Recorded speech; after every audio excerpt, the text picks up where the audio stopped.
In August of 2024, the Organized Crime Unit began investigating the property located here at 4300 American Way, the Home One extended stay, after receiving repeated complaints of illegal activity. Our investigation revealed a consistent and troubling pattern of crime tied to this location. Between August 2022 and August 2024, Memphis Police responded to 793 calls for service and completed 174 offense reports connected to crimes associated with this property.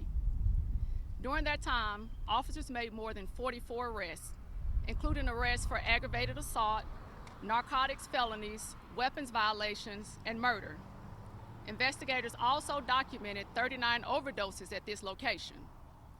The criminal activity associated with this property includes robberies, carjackings, theft from motor vehicle thefts, homicides, aggravated assaults, drug violations, gambling, prostitution, and weapons violations.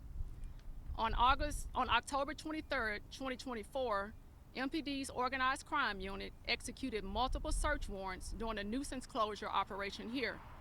That operation resulted in 13 arrests and the seizure of illegal narcotics. Although the property later reopened in February of 2025, criminal activity quickly returned. Since reopening, Memphis Police have responded to approximately 430 calls for service, including overdoses, shootings, armed robberies, and a carjacking, along with dozens of other criminal complaints. During that time, officers made over 55 arrests. This pattern made it clear that this property continued to pose a serious threat to the safety of this community.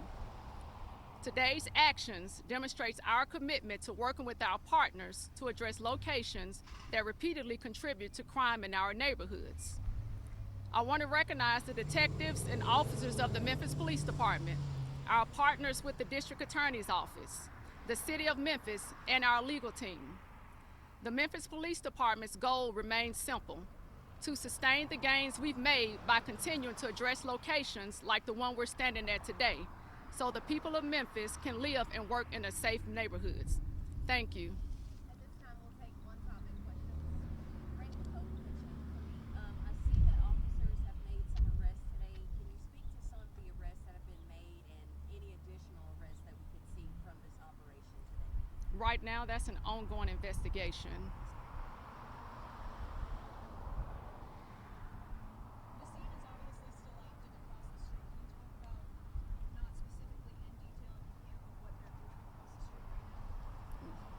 Yeah, so what they're doing right now is executing 2 separate search warrants based on probable cause that we've uncovered throughout our investigation. These can be related from anything to narcotic sales to violent crime warrants.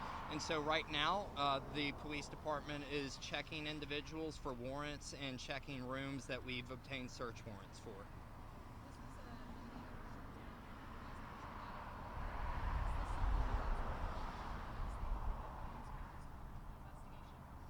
Yes, so this hotel owner has been in court for status updates.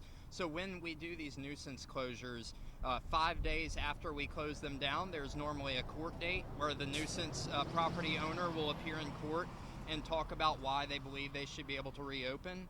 Normally in that 5-day period, we're in constant communication with the hotel owner or the business owner, working with them hand in hand to try to remedy the situation.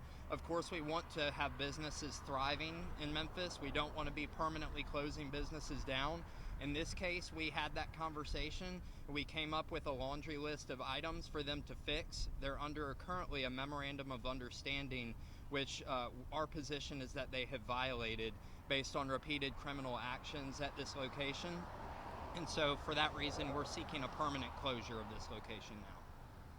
When is the last time you saw a permanent closure of a business like this, and what did that process look like? How long did it take? So I can't speak to the last time it happened, but it's a normal process in court where we appear before a judge and describe to them that every remedy has been sought and that the criminal activity is still ongoing, and that at this point the only solution left is to close the business. I would expect that to be about a month-long court interaction. So.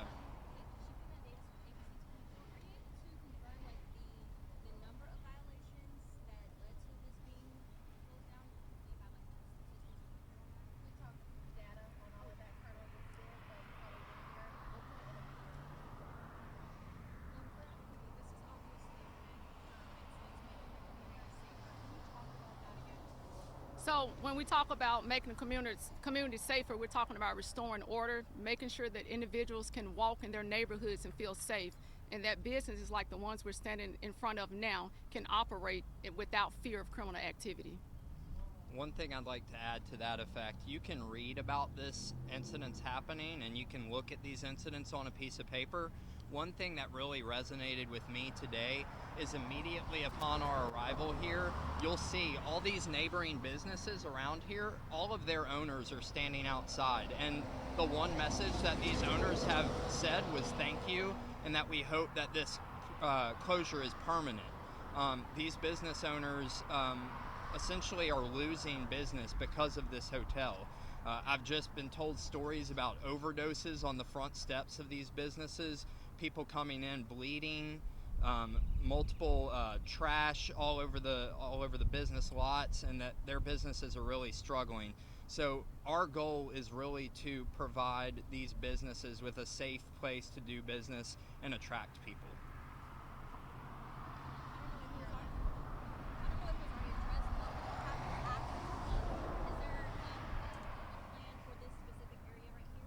So after this closure, right now this business is effectively closed by order of the environmental court. Now we have tenants in these rooms actively that may not have anywhere to go. And so we've contemplated that, and for that reason they are going to be allowed to stay in the hotel until the end of their stay runs out.